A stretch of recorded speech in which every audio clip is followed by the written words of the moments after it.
Saan ka inaakusahan na nakagawa ng krimen, dapat naroroon yung kasong laban sa'yo. Wala pong kaso si Pangulong Duterte dito sa Pilipinas.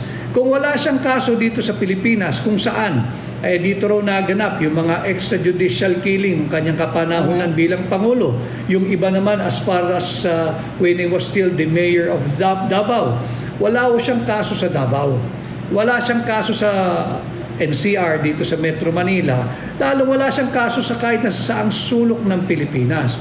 Kung wala kang kaso dito sa bansa kung saan meron jurisdiction sana yung criminal law na ipinapatupad, lalong wala pong kaso si Pangulong Duterte sa The Hague. Lalong walang jurisdiction ang The Hague. Wala pong kaso eh.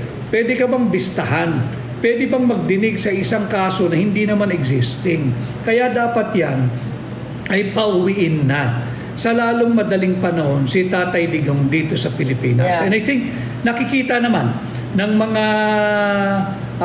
mahistrado dyan sa ICC yung ginagawang payapang pagkilos at pagpapahayag ng suporta ng mamamayang Pilipino dyan sa Europa kay Pangulong Duterte. At kung sila ay magiging very objective, ito'y pala isipan sa kanila. Is this the person that being accused of a very, very serious crime? Mahal na mahal ng kanyang mga kababayan, nagtitipon-tipon sa labas ng ICC at nanalo overwhelmingly bilang mayor ng Davao City, yung lugar kung saan sinasabing laganap ang extrajudicial killing. Kung magiging patas at objective ang mga maestrado ng ICC, dapat ito ay bitawan na nila. At pwede naman yan na di ituloy niyo yung pag-iimbestiga at pagdinig, and later on, if there is really a ground, mag-issue kayo ng panibagong warrant. Pero ngayon, walang warrant nandyan. Ano ang pinapakita ninyo? Kayo ay instrumento ng pagpapalaganap ng injustice sa ating kapwa Pilipino. Yeah. So, I hope makauwi na ang ating Pangulong Duterte, at talaga namang kitang-kita yung overwhelming support ng ating mga kababayan, lalo na sa Davao. Talagang landslide. Talagang sabi ko nga, kinain niya ng buo ang kanyang kalaban dyan sa Davao City.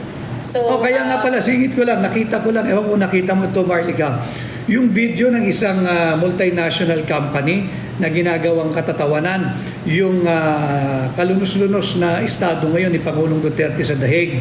May nagtanong, hindi ko lang naitabi, na may tuturing daw ba OFW yung mayor na nakakulong na nagsisilbi ng kanyang oras at panahon sa The Hague.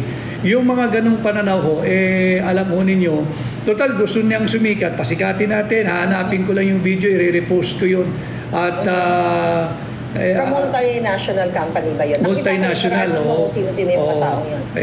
Talagang binidyo pa nila, ginawang katatawanan yung kalunos-lunos na estado ng kapwa natin Pilipino.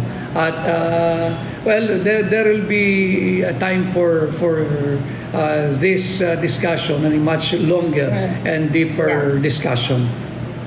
Yeah. So, Attorney Vic, may recent ito, interview. PNG. Tama, PNG. Total, gusto nilang sumikat. Banggitin natin. PNG. Anong company? Anong ano yan? PNG is Procter & Gamble. Yung Procter & Gamble. Nagkaroon sila ng isang gathering. Pinagtawanan, mga kababayan, ang kalunos-lunos na estado ni Pangulong Duterte, yung PNG. And ordinarily, they should issue an apology and disown that very un-Filipino attitude exhibited by their employee. Yan ang dapat gawin ng Procter & Gamble. So far, wala pa silang... wala akong nalalaman na in-issue silang apology or disclaimer doon sa ginawang pangungutya ng kanilang empleyada. I hope, ma-realize nila na mali yung ginawa nila. So recently, Attorney Vic ay nagpa-interview si Marcos Jr. Sa kanilang aso. Okay?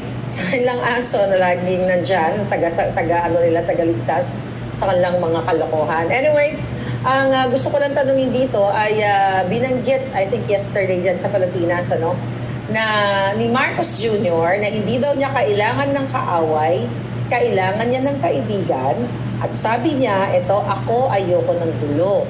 gusto ko magkasundo lahat ng tao, mas maganda, sabi niya mas maganda kasi marami na akong kaaway, hindi ko kailangan ng kaaway, kailangan ko ng kaibigan.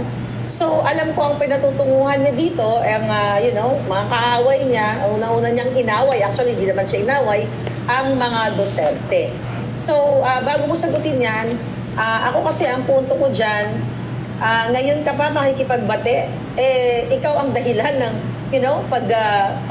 pagkidnap kay Pangulong Duterte at itong pagpapa-impeach kay Inday Sara. Your comment dyan sa kanyang statement. Wala namang nakikipag-away sa kanya. Siya ang mahilig Sila makipag-away. Yeah. Kaya siya nagkakaroon siguro ng kaalitan dahil siya yung nakikipag-away. Yung mga taong totoo at alyado niyang talaga, inaway niya.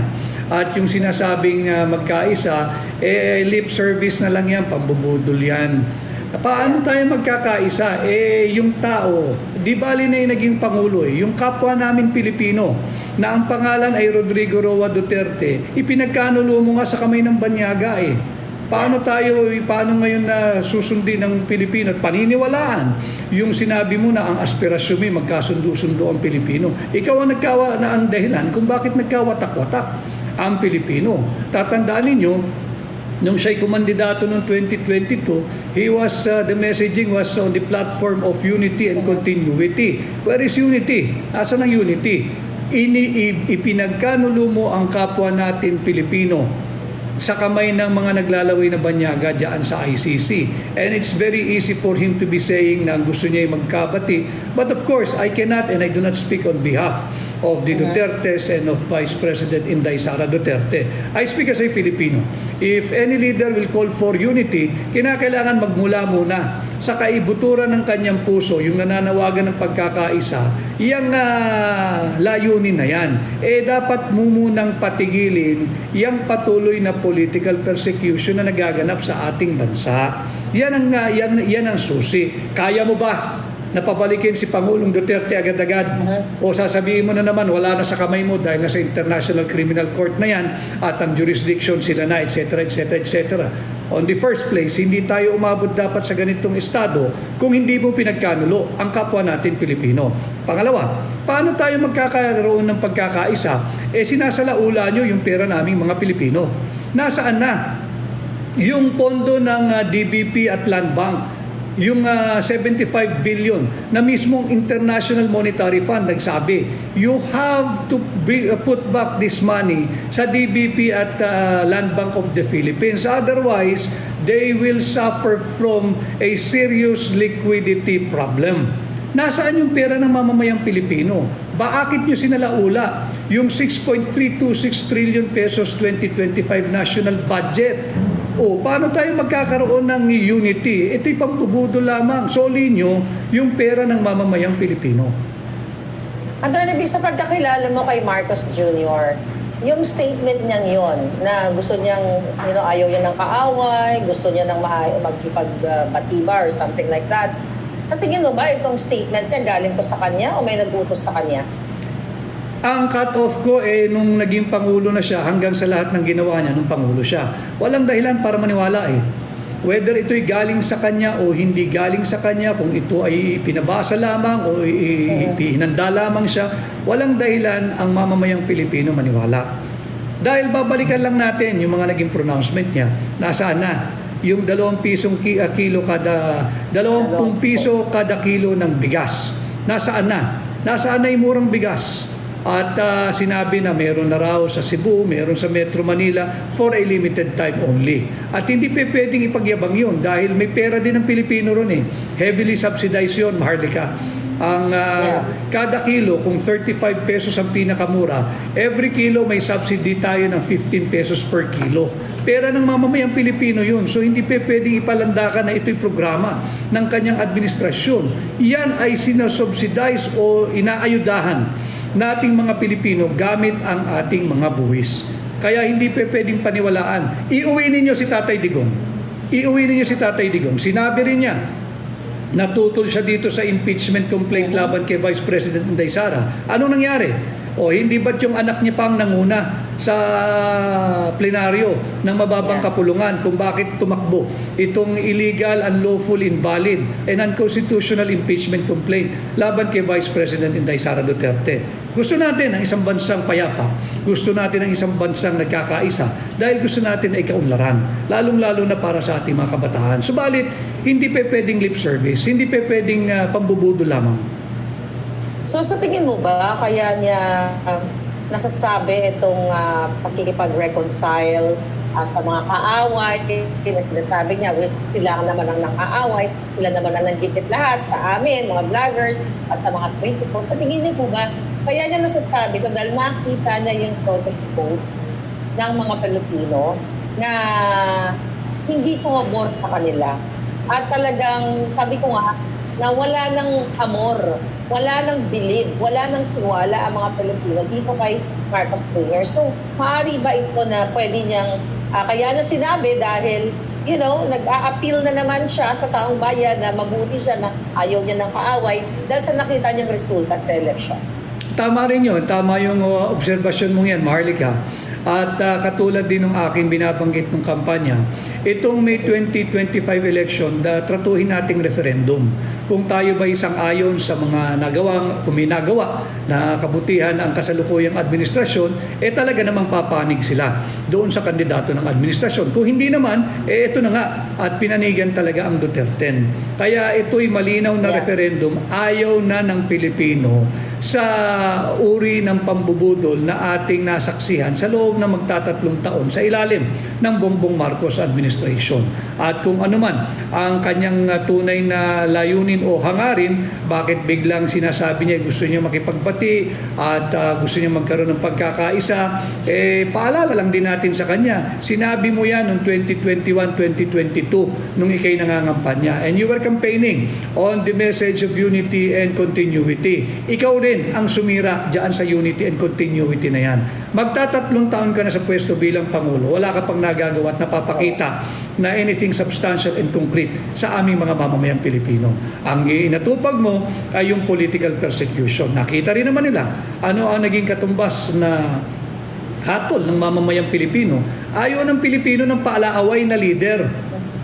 Gusto ng Pilipino matapang na leader, pero ayaw nila yung mahilig makipag-away, ayaw nila yung nang-aapi, ayaw nila yung nag-i-ego trip na ginagamit yung kanyang kapangyarihan para apihin ang kanyang mga naging alyado at yung mga kanyang sinasubject sa political persecution. Yun ang ayaw ng Pilipino. At hindi na mababago yung impresyon na yan sapagkat 3 taon nilang ginagawa yan Pinangatawanan nila na ganyan yung politika nila, ganyan yung uri ng administrasyon. Hindi porke sinabi mo na nais mo makipagbati. Tatandaan sana ng gobyernong ito, ng administrasyong ito, tatay ni Vice President Inday Sara Duterte, tatay ni Congressman Pulong Duterte, tatay ni Kitty Duterte, tatay ni Mayor Baste Duterte, ang pinagkanulo ninyo. Ginawa ninyong handog at alay sa kamay na naglalaway na banyaga. Napakadali namang sabihin na bati na at magkaisa. Tatay nila kinuha ninyo At higit sa lahat, tatay ng Pilipino, si Tatay Digong, kinuha ninyo Ibalik ninyo. Yeah. Actually, portrayal naman talaga ni Marcos Jr. ito, na kunwari, bait-baitan, hindi nakipag-away.